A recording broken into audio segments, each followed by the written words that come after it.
Aujourd'hui, on va faire donc un pas de plus, mais ça va être une assez grosse étape. Ça va être une assez grosse étape. Je ne sais pas si j'aurai le temps de tout traiter aujourd'hui, mais ce n'est pas grave, ça continuera la fois d'après.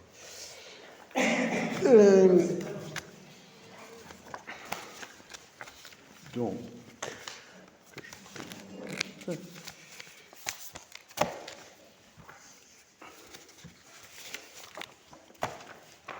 voilà, alors donc aujourd'hui, c'est « Je crois en Dieu, le Père, Tout-Puissant, Créateur du ciel et de la terre, des choses visibles et invisibles ». Donc vous voyez que ça fait un beau programme.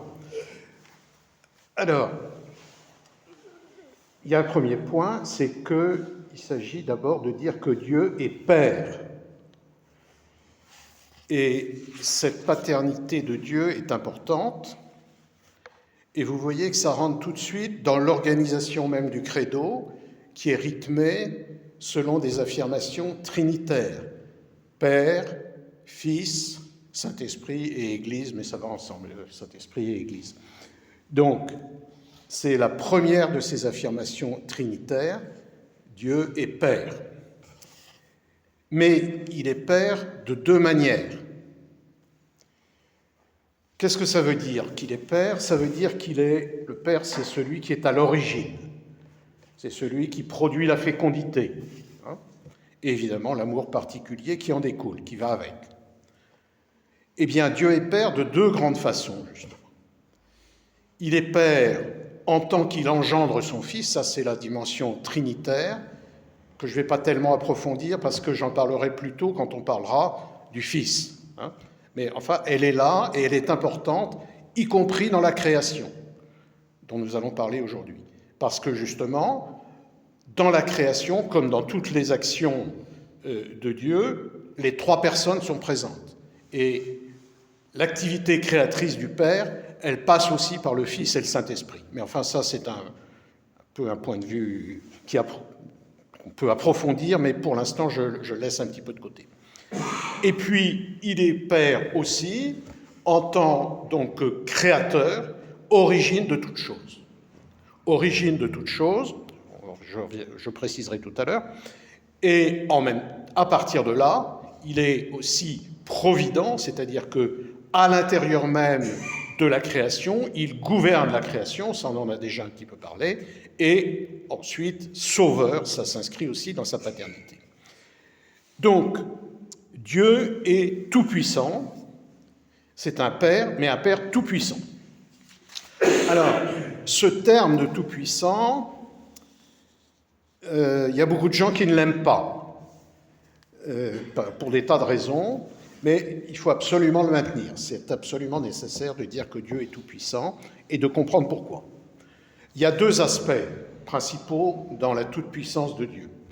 Il y a un aspect qu'on peut dire moral, celui qui concerne l'obéissance que l'on doit à Dieu, le gouvernement du monde qu'il opère, etc., etc.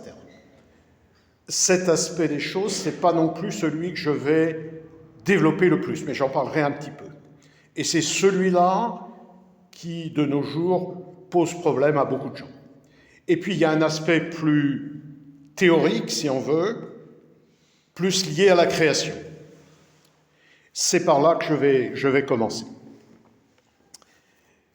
C'est justement l'aspect le plus fondamental, le plus important, et c'est celle qui est directement invoquée dans le texte. Dieu est tout-puissant, et on voit aussitôt que ça débouche sur la création. Je crois en Dieu tout-puissant, créateur. En effet, la toute-puissance divine est justement directement appliquée ici pour expliquer la création. En effet, Dieu est créateur de toutes choses, justement parce qu'il est tout-puissant. Et seul un être tout-puissant peut être pleinement et réellement créateur. Dire que Dieu tout-puissant est créateur, ça signifie qu'il est à la racine, à la cause radicale, la cause la plus profonde de toute chose.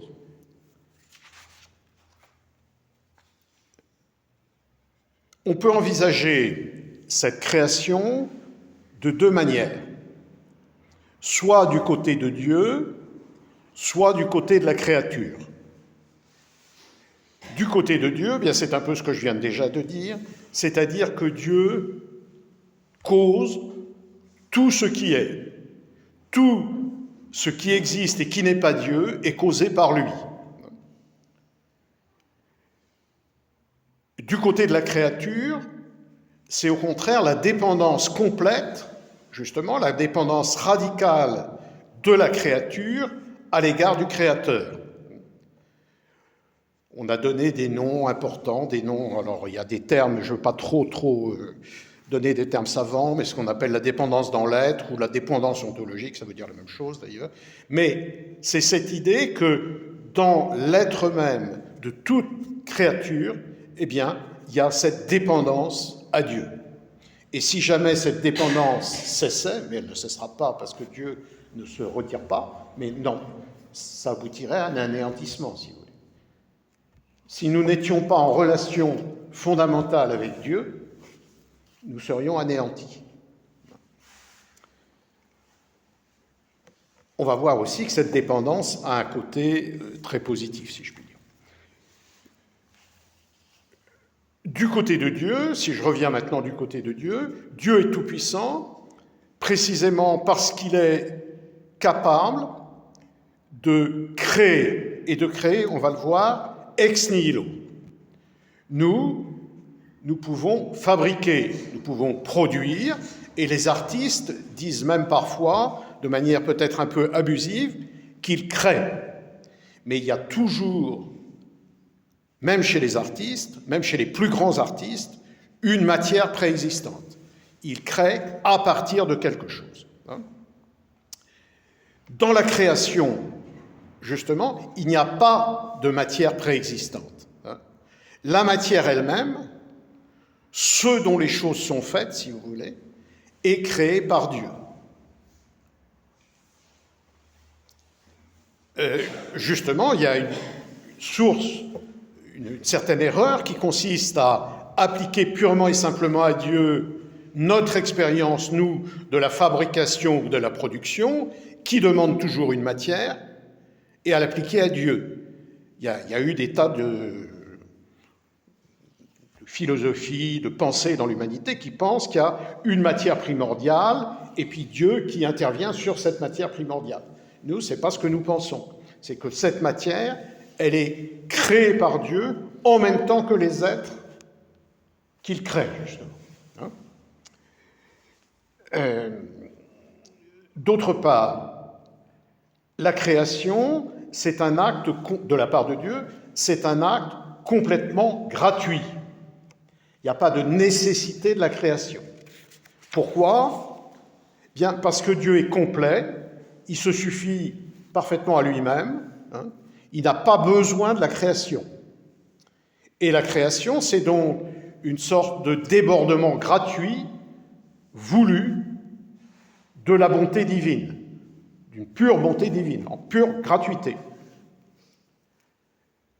Du côté de la créature, je reviens, vous voyez, je vais de l'un à l'autre en permanence, du côté de la créature, cette dépendance complète, alors, elle a deux aspects. D'une certaine façon, elle nous humilie un petit peu, c'est-à-dire que nous ne sommes pas Dieu, justement, nous sommes dépendants.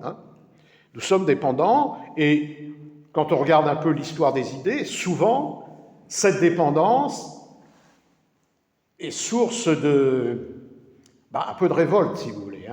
On n'aime pas toujours être dépendant. Et cette dépendance, elle vient justement du fait que Dieu nous fait sortir du néant. Et ça, c'est l'aspect positif de la création. C'est-à-dire que la création, il faut bien comprendre que justement, elle ne nous diminue pas. Cette dépendance, elle est pour nous source de tout notre être. Donc, elle est extrêmement positive, si vous voulez. Elle nous fait sortir du néant, proprement dit. La création est en effet justement ex nihilo, c'est-à-dire que Dieu n'a pas besoin, contrairement à nous, de matières premières préexistantes. En termes plus savants, il n'y a pas d'autre principe que Dieu lui-même. C'est pourquoi, par exemple, les discussions actuelles autour du Big Bang sont un peu biaisées et qu'on ne peut pas assimiler le fameux Big Bang à la création, parce que justement, s'il y a quelque chose qui explose, s'il y a une explosion, il y a déjà quelque chose qui est là pour exploser, si vous voulez. Il y a, par exemple, dans les théories premières du Big Bang, il y a un chanoine de l'université de Louvain qui avait appelé ça la théorie de l'atome primitif. Donc il y a un atome qui explose. Vous voyez, il y a l'idée, il y a quelque chose, peut-être que c'est ça, peut-être, mais ce n'est pas la même chose. Et les théories du Big Bang, il y a des gens qui l'interprètent comme une espèce d'auto-création, que la matière par elle-même se développerait. Ça pose des tas de problèmes, je ne vais pas entrer là-dedans, mais je pense que c'est... De toute façon, il faut bien dire que s'il y a une explosion, ce n'est pas la création elle-même. La raison humaine peut s'approcher assez près de toute cette idée de création. C'est une recherche permanente, on le voit dans les grandes philosophies, entre autres, dans les grandes traditions religieuses. Il faut bien comprendre que tout ce que je viens de dire jusqu'ici est accessible justement plus ou moins à la raison. Pourquoi ? Parce que cette idée n'implique pas en elle-même un commencement. Elle n'implique pas en elle-même un commencement. Elle n'implique pas un temps. C'est pourquoi, d'ailleurs, dans ces grandes pensées, on se rend compte que la raison humaine, seule, livrée à elle-même, est souvent attirée par l'idée de l'éternité du monde. Pourtant, c'est une erreur pour la foi,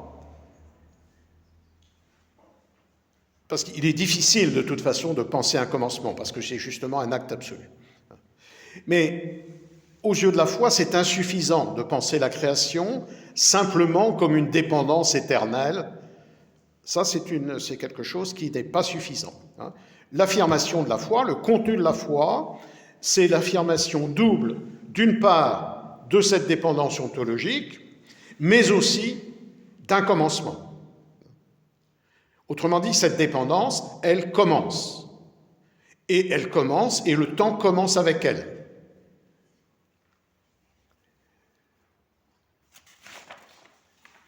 Il est évident que s'il y a un commencement, la dépendance est beaucoup plus nette, beaucoup plus évidente, si vous voulez.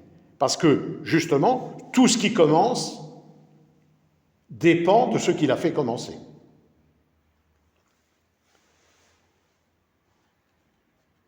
Donc voilà les deux principaux aspects de la création, je le répète.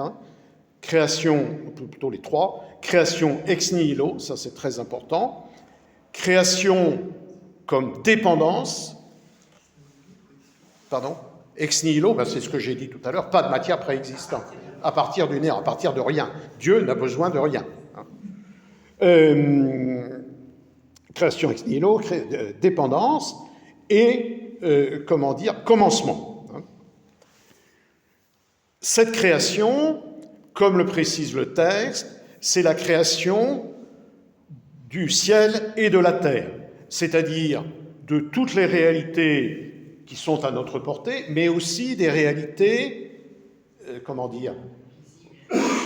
non mais je vais y venir tout à l'heure, mais des réalités éloignées dans le cosmos.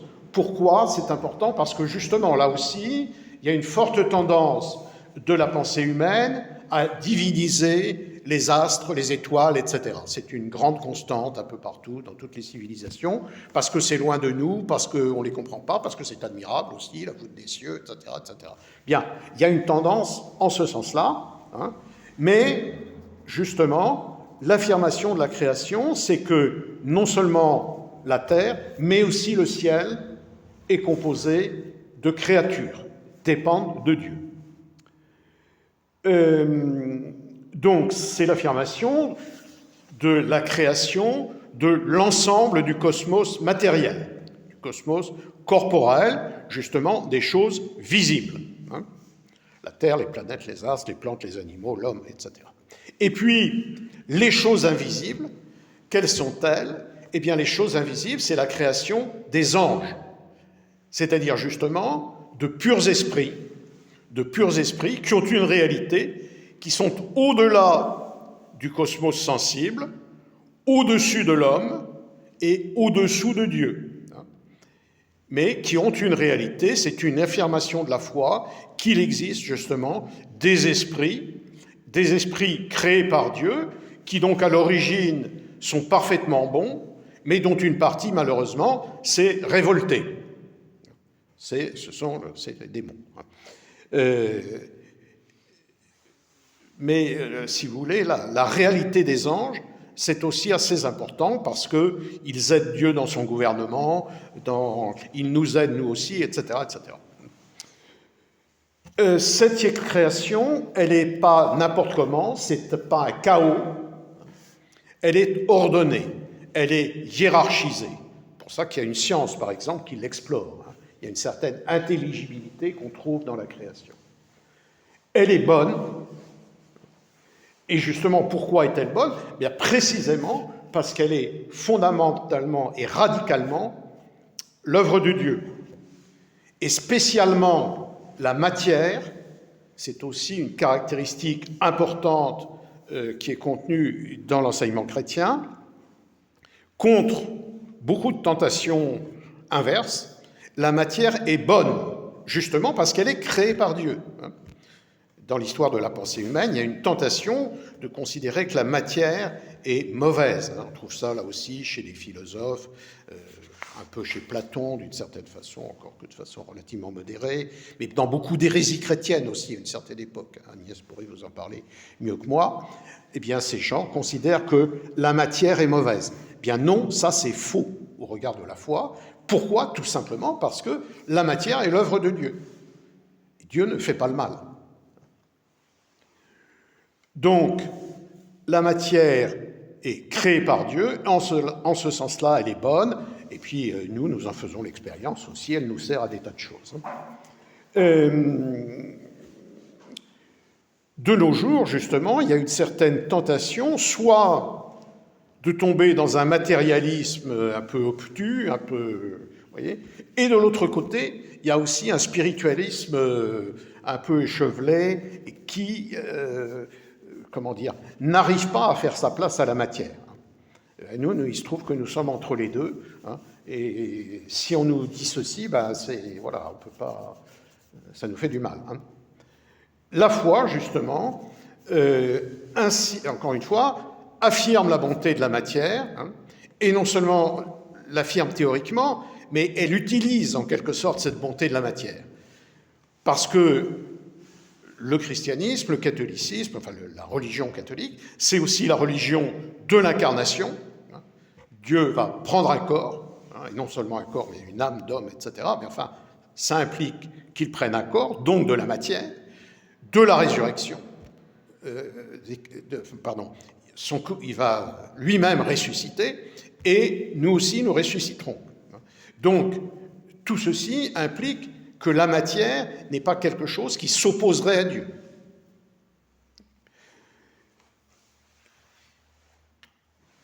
Voilà ce qu'il en est pour la création prise globalement, si vous voulez.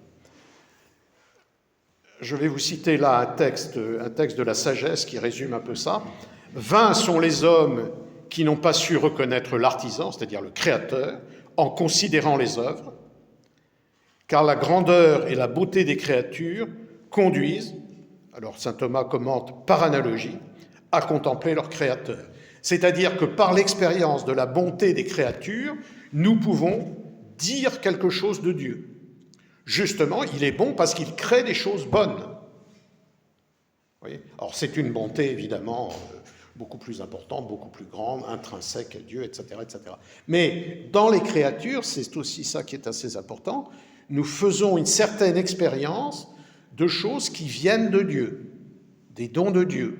Et nous pouvons comprendre un petit peu, nous approcher d'une certaine compréhension de Dieu à travers ses œuvres, et déjà à travers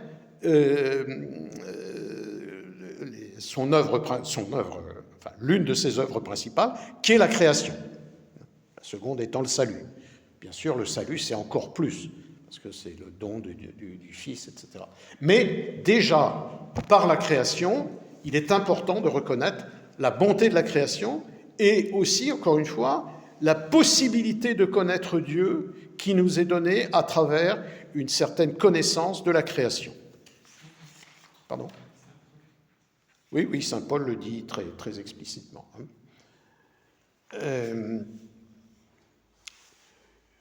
Alors, ceci a des conséquences que je vais essayer maintenant de développer un petit peu. Tout d'abord, cela nous conduit à reconnaître la majesté divine. Dieu est totalement indépendant, il est tout-puissant, il se suffit à lui-même, il est justement hors de la création, lui il ne dépend de rien puisqu'il est l'être premier, et en cela nous devons reconnaître cette seigneurie de Dieu, cette majesté de Dieu. Et c'est là aussi qu'on trouve justement sa toute-puissance. Il témoigne de sa toute-puissance. Alors, je précise maintenant cet aspect moral de la toute-puissance. Qu'est-ce que ça veut dire ? Ça veut dire que, justement, tout en reconnaissant la majesté divine, eh bien, ce Dieu tout-puissant n'est pas un tyran. Ce n'est pas un tyran. S'il veut quelque chose, par exemple les commandements de Dieu, ce n'est pas parce qu'il le veut que c'est bon, mais c'est parce que c'est bon qu'il le veut.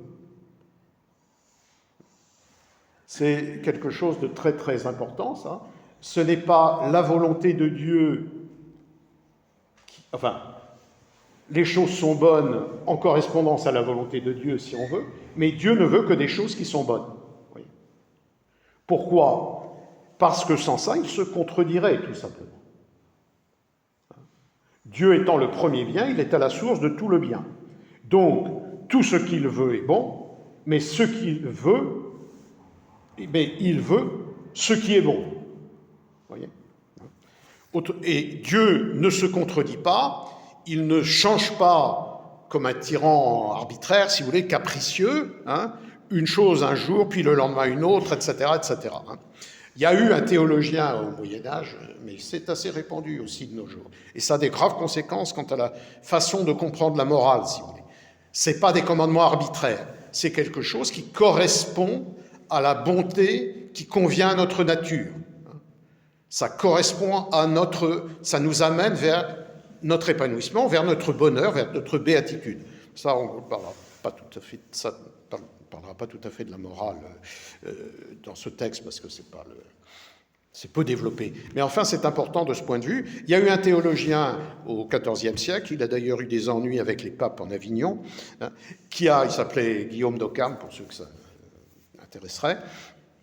Et justement, il est parti de l'idée d'une fausse exaltation de la toute-puissance divine, et il avait cette idée, si vous voulez, que notamment les commandements de Dieu pouvaient changer du jour au lendemain.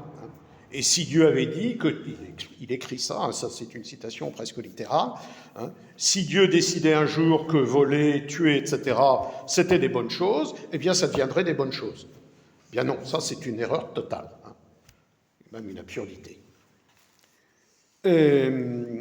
Alors, la grandeur de Dieu, si vous voulez, la majesté divine, consiste à affirmer aussi que Dieu est supérieur à la création, c'est-à-dire que nous reconnaissons dans la création une beauté, une bonté, etc., etc., mais Dieu est encore au-delà.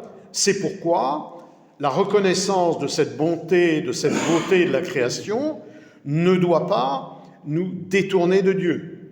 On ne doit pas en rester justement simplement à l'amour des créatures.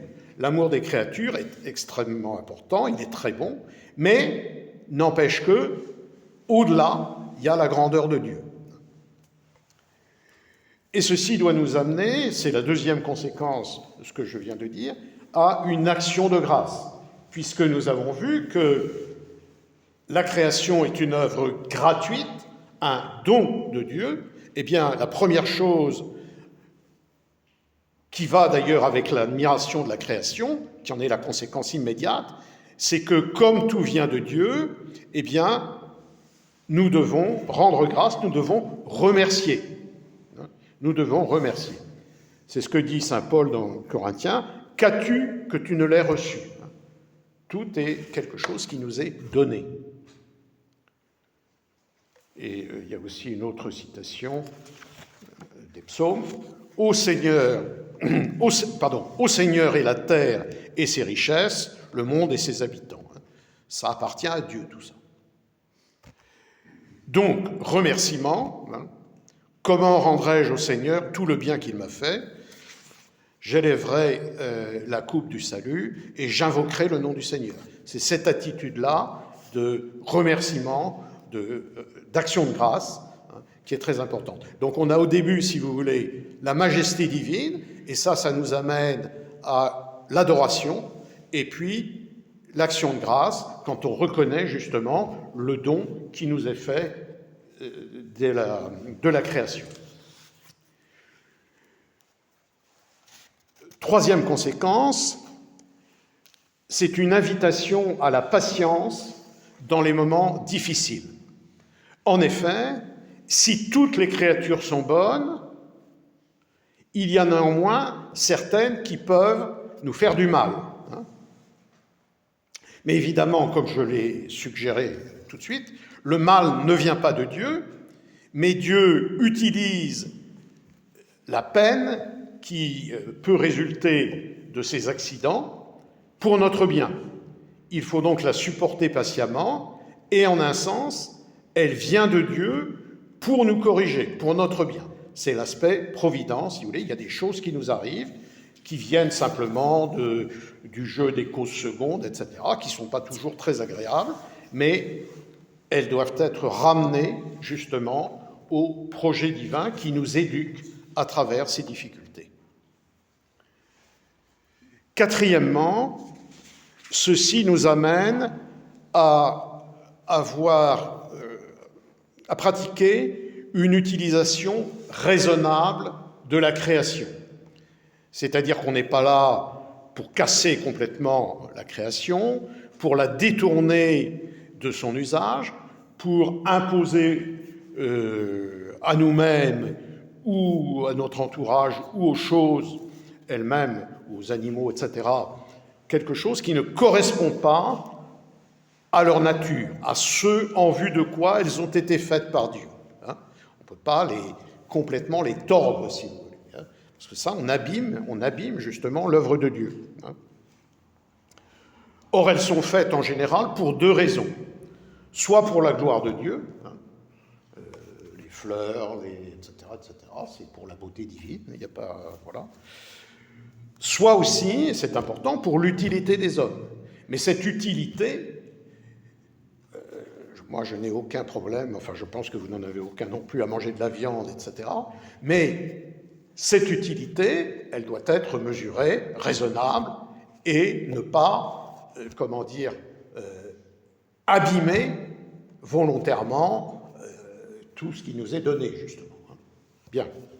Donc, l'utilisation aussi des réalités créées, c'est une utilisation qui doit nous servir, qui doit être ordonnée, justement en vue de la gloire de Dieu et en vue de notre utilité. Mais cette utilité elle-même, elle est guidée par le but qui est le nôtre, c'est-à-dire justement d'arriver à la rencontre avec Dieu lui-même, si vous voulez. Donc les créatures ne sont utilisables que comme des moyens pour accéder à la vie divine.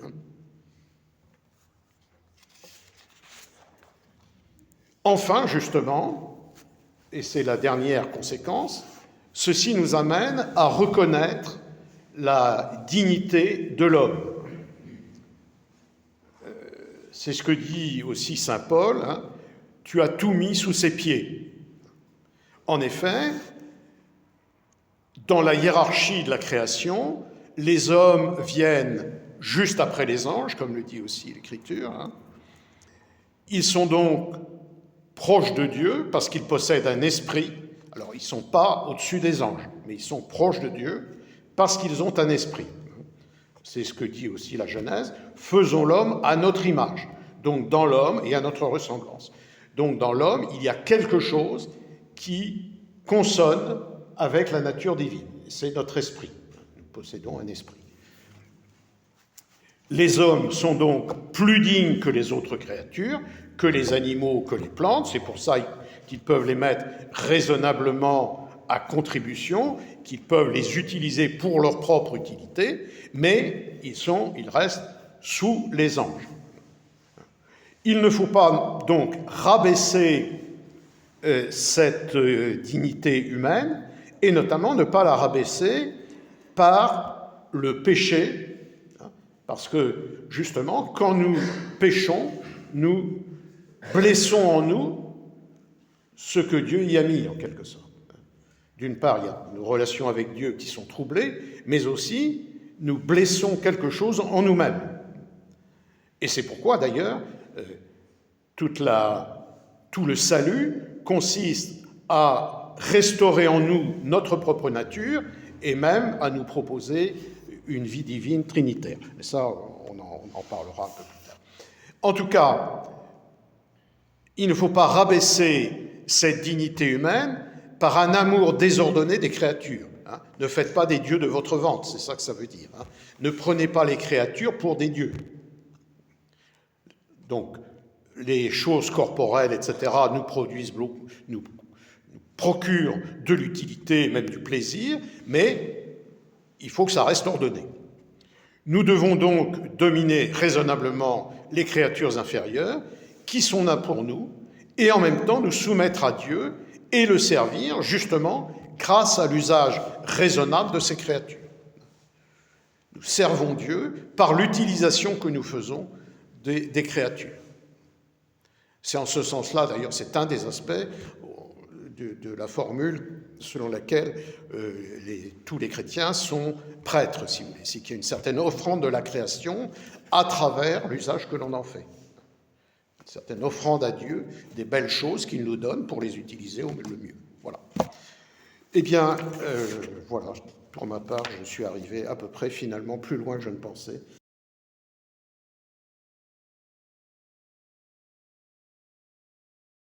Ça a été plus rapide que je ne pensais, donc j'ai dit tout ce que j'avais à dire. Ça permet de discuter. Mais on peut justement répondre à quelques questions. Si on a. Merci. Une question, quel est l'intérêt pour Dieu d'avoir fait l'homme ? Aucun. C'est purement gratuit. C'est par amour. C'est ça, voilà, c'est ça, c'est oui, c'est. Il est déçu quand même. Pardon ? Il est déçu du résultat. Oui, mais justement, Ça dépend parce que d'une part, il répare justement, hein, c'est le sauveur, hein, c'est Dieu sauveur avec la venue du Christ. Il répare et d'une certaine façon, cette réparation est encore plus grande que la création. Parce que justement, si vous voulez, dans la réparation, non seulement il y a la réparation de la nature, mais il y a l'invitation à partager la vie divine elle-même, à entrer dans la vie trinitaire. Il y a des hommes qui sont super. Et puis il y a aussi des gens, il y a aussi quelques réussites. Il y a aussi quelques réussites. Par la réparation, il nous montre son existence aussi. Aussi, bien sûr, non, mais bien sûr. Si on est attentif, on le sent. Oui, mais bien sûr, non, mais je veux dire par la réparation, mais la réparation, j'entends le salut, si vous voulez, donc d'abord la venue du Christ, et bien la venue du Christ, la passion, etc. Et Par tout cela, évidemment, il répare dans la nature, mais il lui procure aussi un plus. Voilà. C'est pourquoi il y a des textes, il y a un texte de saint Paul, je crois, qui parle du péché en disant « bienheureuse faute hein, ». Félix culpa. Oui, oui, Saint-Augustin, pardon.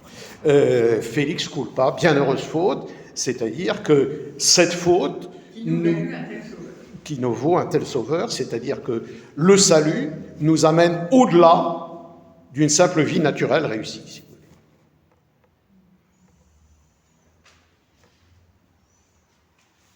C'est déjà très bien de réussir sa vie. Oui, oui, mais c'est même... Les deux ne sont pas justement, opposés. Et ça par rapport aux antispécistes, puisque c'est l'actualité. Ben, Eux disent tout est égal, alors là vous avez fait la différenciation par la hiérarchie. Oui. Et eux disent puisque tout, alors on pourrait dire puisque tout a été créé par Dieu, tout est égal. Oui, mais vous voyez bien que, enfin je l'ai répété un peu, parce que... Oui, mais c'est... Une autre approche eux ils pensent peut-être pas à Dieu, mais c'est un petit peu cette démarche en disant tout est égal. Oui. C'est une création parfaite. Non, mais... C'est ça leur démarche. Oui, je suis... Une création parfaite, donc... Oui, alors mais justement, la création ne peut être parfaite que si elle est hiérarchisée. Parce que la création, c'est une précision, justement. Et ça implique que chaque chose soit à sa place. Parce qu'on n'est pas créé n'importe comment. On est créé comme homme, on est créé comme animal, on est créé comme... Et ça implique une hiérarchie. Une hiérarchie, pourquoi ? Parce que, justement, il y a des activités que les animaux ne réalisent pas.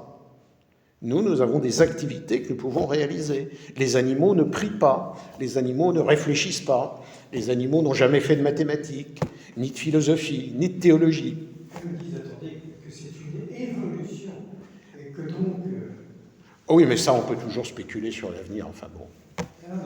Oui, mais... Parce que c'est vraiment... Même le Parlement s'en empare. Oui, je sais bien. Oui, mais vous voyez, on a quand même... Enfin bon... Parenthèse, les députés ont quand même repoussé la proposition de loi anti-corrida. Oui, donc vous voyez que le spécisme n'est pas encore complètement...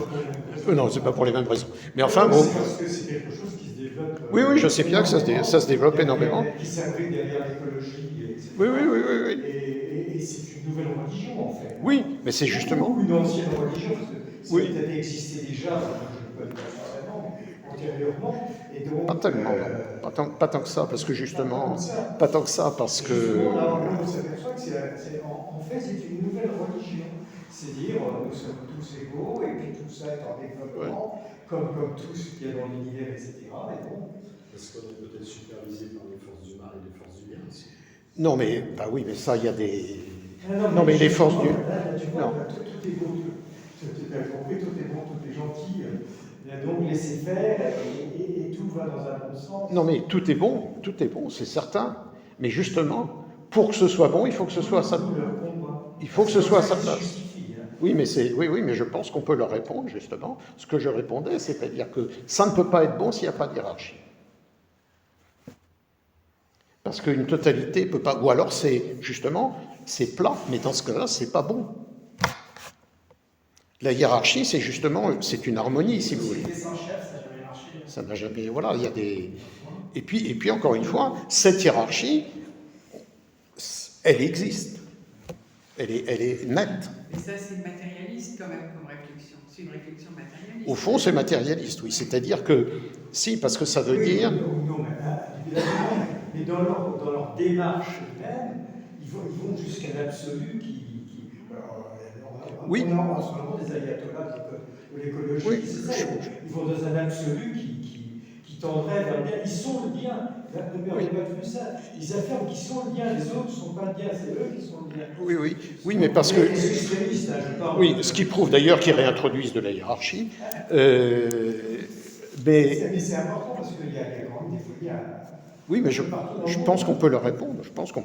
Si vous voulez. Après, la lutte des forces, mais on peut leur répondre. Ce n'est pas une position. Je crois que c'est une position qui est fausse, c'est tout simplement. On peut montrer qu'elle est fausse, notamment par cela, c'est-à-dire que si c'est bien, il doit y avoir une hiérarchie. Parce que, comment dire, c'est l'ordre qui fait que c'est bien. L'ordre entre les divers degrés de la hiérarchie, justement. Et eux, leur erreur, à mon avis, c'est justement de mettre tout sur le même plan. Mais si tout est sur le même plan, ben c'est la confusion totale, si vous voulez. C'est la confusion, c'est pas le bien. Alors, en plus de ça, par derrière, ils pensent que cette confusion, au fond, elle est divine. Hein. C'est-à-dire qu'ils sont panthéistes, finalement. Hein. Ils sont panthéistes. C'est-à-dire que, justement, le grand tout, c'est très bien, on se fusionne le plus possible dans le grand tout, mais on prend ce grand tout pour Dieu lui-même, si vous voulez. C'est pas ça. En tout cas, c'est tout à fait opposé. Et ça pose à ce moment-là tous les problèmes du panthéisme. Alors, je ne vais pas entrer là-dedans dans les discussions, mais ça en pose énormément. Parce que c'est important, justement, puisque si on veut démontrer que, comment dirais-je, qu'ils sont dans l'erreur, il faut aussi leur dire, mais attendez, vous découvrez quelque chose qui a déjà été, qui a déjà fait. Oui, mais c'est justement. C'est ça qui est important. Dans la démarche actuelle, parce que vous avez beau leur dire, eux, ils sont purs, ils sont bons, etc. Donc, je caractérise. Oui. On entend ça quand même. Ces jours-ci, on entend ça. Oui, je suis bien d'accord. Ils sont les bons et les autres sont les mauvais. Oui, mais je veux dire, on peut. Là, il y a de quoi leur répondre. On a de quoi leur répondre. Il y a de quoi leur répondre. Alors, évidemment, on comprend aussi, c'est comme un peu toute l'écologie, etc. Il y a eu certainement des excès. Il y a des excès. Les hommes font des excès comme dans toute chose. Moi, je ne suis pas en admiration devant les poules en batterie. Voilà. Bon, par exemple. Bon, mais voilà, il y a certainement des usages qui sont contestables, ça peut s'améliorer, probablement. Mais fondamentalement, l'idée que l'homme est supérieur au reste de la création, je pense que c'est extrêmement important à maintenir. Et je suis désolé, mais le Christ, Dieu s'est incarné en un homme, pas en un animal. Il est venu sauver les hommes, parce que comment voulez-vous sauver les animaux qui n'ont pas de responsabilité morale ? Ça lui donne donc des obligations. Ça lui donne des obligations, c'est évident. Ben oui, c'est évident. C'est un mot qui n'est plus accepté dans la société non plus. Il y a le droit, il n'y a plus l'obligation. Or, il n'y a pas de droit s'il n'y a pas d'obligation. Tout à fait d'accord. Et ça, c'est toujours le... Oui, non, mais tout à fait. Oui, pardon. Merci. Au début, vous avez dit que dans la création même était présent le Père, le Fils et l'Esprit Saint. Vous pourriez un petit peu développer cela, peut-être à partir de ce que saint Irénée dit, la sagesse, c'est le Christ. Et il est l'organisateur, le logos, l'organisateur du monde. Oui, mais si vous voulez, je ne vais pas tout prendre ça parce que ça nous emmènerait très loin. Mais effectivement, ça correspond tout à fait à ce que vous dites. C'est-à-dire qu'en effet, cette origine qui est le Père crée à travers le Fils, c'est-à-dire que, si vous voulez, si on veut distinguer un petit peu, si on veut distinguer les personnes de la Trinité, en gros, le Père, c'est l'origine radicale. Le Fils, c'est le Verbe, c'est-à-dire la raison, la parole raisonnable. Hein. Voilà, et l'intermédiaire. Et justement, la puissance du Père, qui est ce qu'on appelle en termes philosophiques la cause efficiente, passe par une certaine intelligibilité. Nous, quand nous voulons faire quelque chose, par exemple, si je veux fabriquer une table, je sais que j'ai la force. J'ai la force, je sais que je peux la fabriquer. Mais je vais réfléchir à ma table, je vais organiser les dimensions de ma table, etc. Vous voyez, ça, c'est quelque chose qui est plutôt du côté du Fils. Mais c'est inséparable. Hein.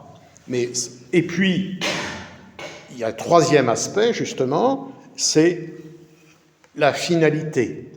C'est-à-dire que je vais agir en vue de quelque chose, en vue d'accomplir quelque chose. Et ça, c'est le Saint-Esprit. Vous voyez ? Je vais faire cette réalité, c'est ce qu'il y a de plus compliqué à comprendre peut-être, mais c'est que je détermine quelque chose, mais cette détermination, elle est en vue du plein épanouissement justement de cette réalité. Dieu est amour.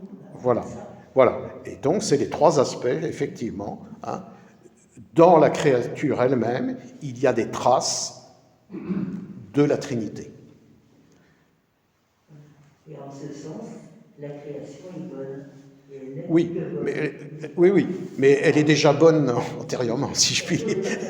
Oui, mais ça fait comprendre plus profondément la bonté de la création.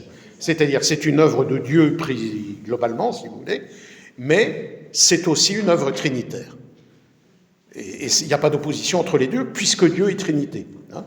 Et aussi, dans chaque action d'une personne de la Trinité, en fait, elle agit toujours avec les deux autres, évidemment. Pas de hiérarchie. Il y a une différence, il y a des différences. Il y a des différences, quand même. Il y a des différences, puisque justement, une origine, mais une grande égalité aussi. C'est la réconciliation des deux, justement. Unité, je dirais. Oui, unité. Et Saint Jean dit donc, dans le prologue, tout a été Fait fait par par lui. lui. Tout a été fait par lui. C'est ça, c'est-à-dire que l'action du Père passe par le Fils et par le Saint-Esprit aussi, d'une certaine manière. Est-ce que tu pourrais Pardon? Non, Jacqueline, oui. tu pourrais développer tu as dit que le Père nous amène à la patience, nous appelle à la patience, et qu'à travers des accidents de la vie, justement, il nous fait travailler au niveau de la plaine. Est-ce que tu pourrais développer ça? Parce que vous pourrez toujours penser en amont que pourquoi on a des accidents, pourquoi on est soumis à de la douleur, où est Dieu.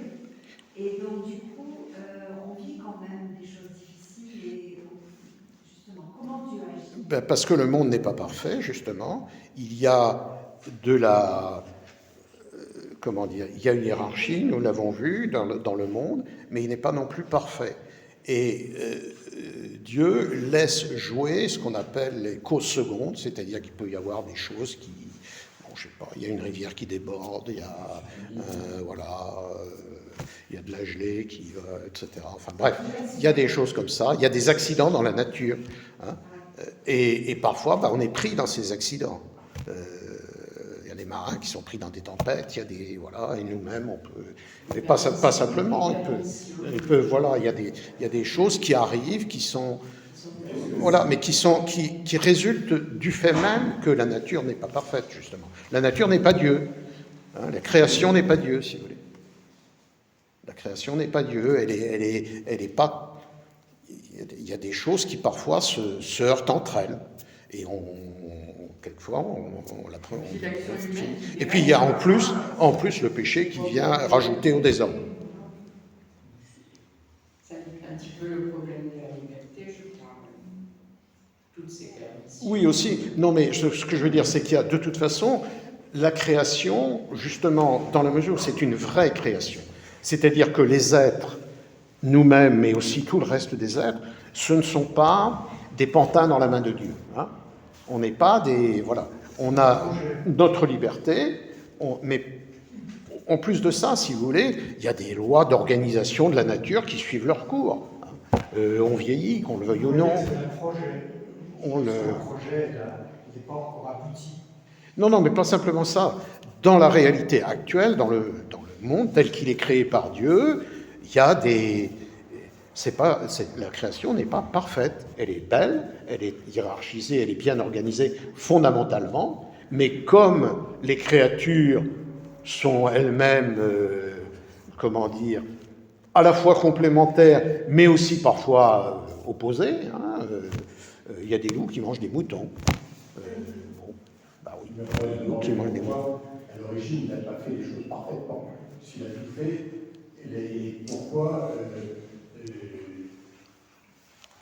c'est pas parfait? Oui, Là, mais on peut penser Il n'y a que Dieu qui est parfait. il n'y a que Dieu qui est parfait, voilà, c'est ça, il n'y a que Dieu qui est parfait. Tout ce qu'il a fait est bon. Et c'est ce qu'on a dit. Oui, oui. Il a hiérarchisé, bon, ok.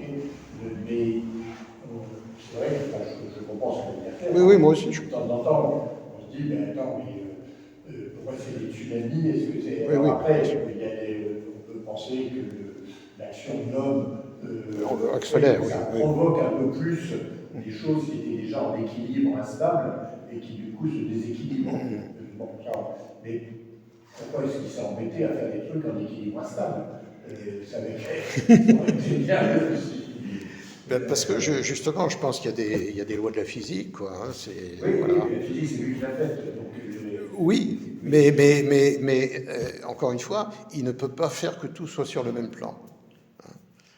Non, il y a des corps différents, et pour autant, il peut tout faire. Donc, Oui, mais il n'a pas tout fait. Et il ne peut pas faire non plus de choses absurdes. non, Il n'aurait pas dû créer le diable. Ah, mais c'est pas Dieu n'a pas créé le diable. Dieu a créé un ange bon. Lucifer est le prince des anges. Oui, mais non, mais attends. Non, mais ça, il faut faire très attention. Dieu ne crée pas le diable au sens où il ne crée pas un ange mauvais.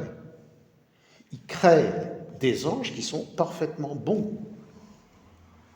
Et Lucifer, avant son péché, est un ange parfait. C'est le porteur de lumière, comme le dit son nom. C'est même le premier des anges.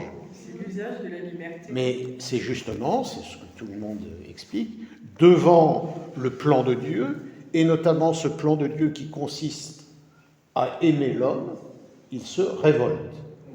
À ce moment-là, il commet une faute, un péché grave, et il se damne. Parce que les anges ne peuvent pas revenir sur ce qu'ils sont, sur leur volonté. Mais Dieu aurait pu intervenir. Mais il est intervenu, certainement. Il est intervenu. Non, il est intervenu, justement. Dieu lui montre un plan magnifique, un projet magnifique. Et il aurait pu dire, mais ce projet est magnifique. C'est ce qu'ont fait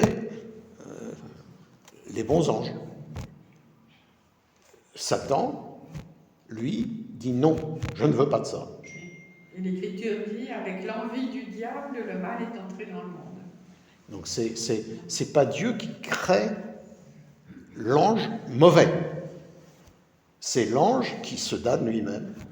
Et comme nous, exactement. Exactement. C'est des anges qui commencent à déconner.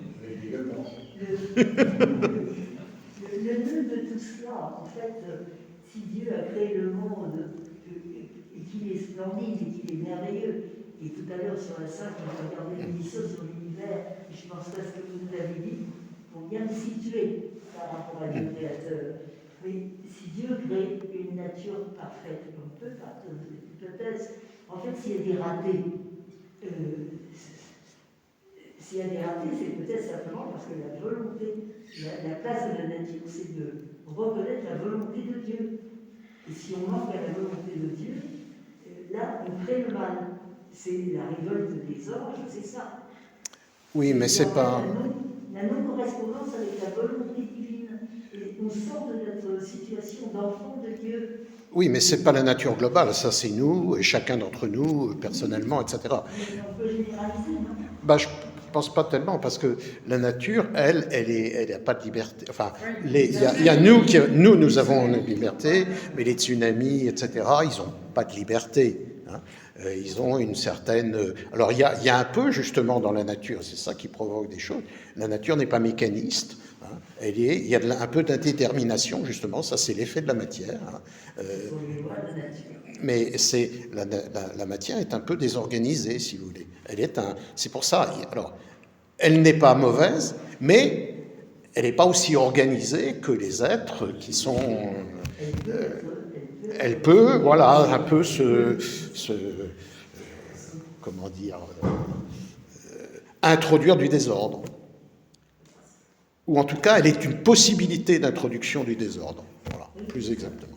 Et ce qui est important quand même aussi de comprendre, je pense, c'est que Dieu laisse son autonomie aux êtres qu'il crée. Oui, ça c'est laisse leur autonomie, pardon, aux êtres qu'il crée. Alors évidemment, pour les êtres libres, c'est évident qu'on voit tout de suite qu'il leur laisse leur autonomie, mais même pour des êtres matériels, d'une certaine façon, quand on respecte les lois, quand on respecte les lois de telle ou telle réalité physique, ça va marcher, ça va jouer. Et si on va à l'encontre, et ben voilà. Et donc il y a quand même une certaine autonomie même des réalités physiques. Oui, il y a une certaine, justement, ils ne sont pas, les créatures sont, enfin les êtres distincts des uns des autres sont de vrais êtres. Pas... Oui, si on veut, mais ça c'est vrai pour tout. Non, mais c'est vrai pour tout, je veux dire. Avec de la poudre, vous pouvez faire une carrière, puis vous pouvez tuer des gens, etc., etc. Ça, c'est toute la technique, précisément, ça c'est une responsabilité humaine, elle peut être utilisée dans un sens ou dans un autre.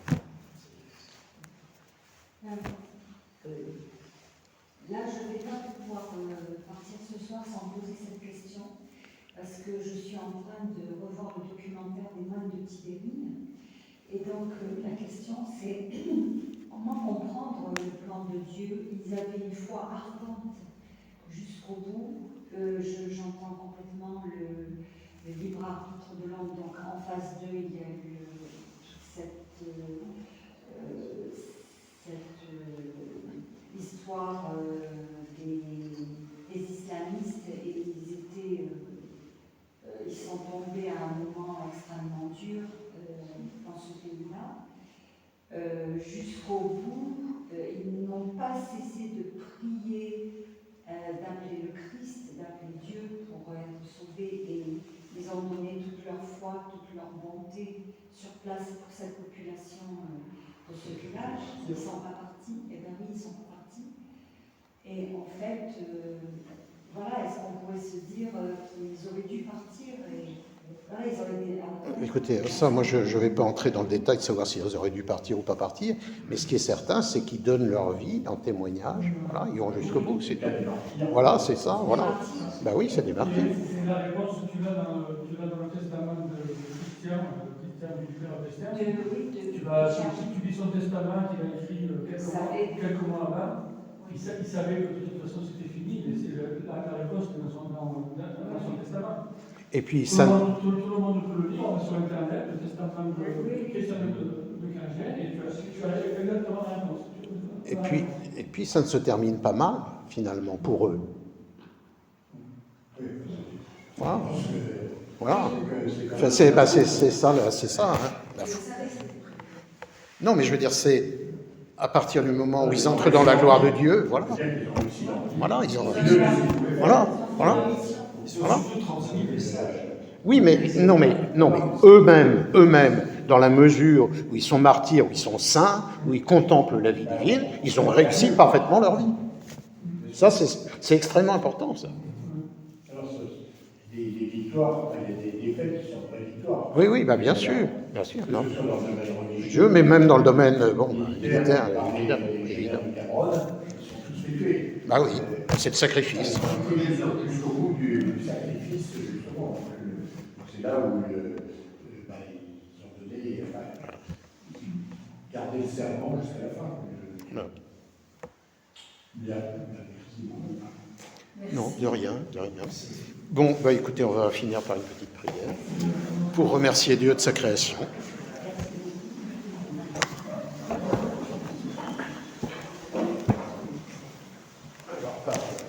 Alors, on peut prier Notre-Dame parce que c'est une des créatures les plus réussies.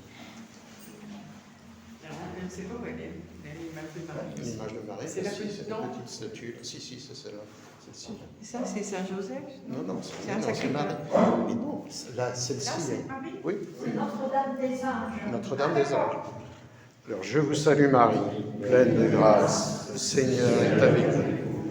Vous êtes bénie entre toutes les femmes, et Jésus, le fruit de vos entrailles, est béni. Sainte Marie, Mère de Dieu, priez pour nous pauvres pécheurs, maintenant et à l'heure de notre mort. Amen.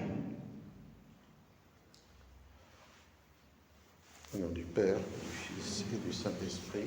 Amen. Dans un autre registre, j'ai été hier voir le film de Gad Elmaleh, Reste un peu. Je vous invite à aller voir. C'est exceptionnel.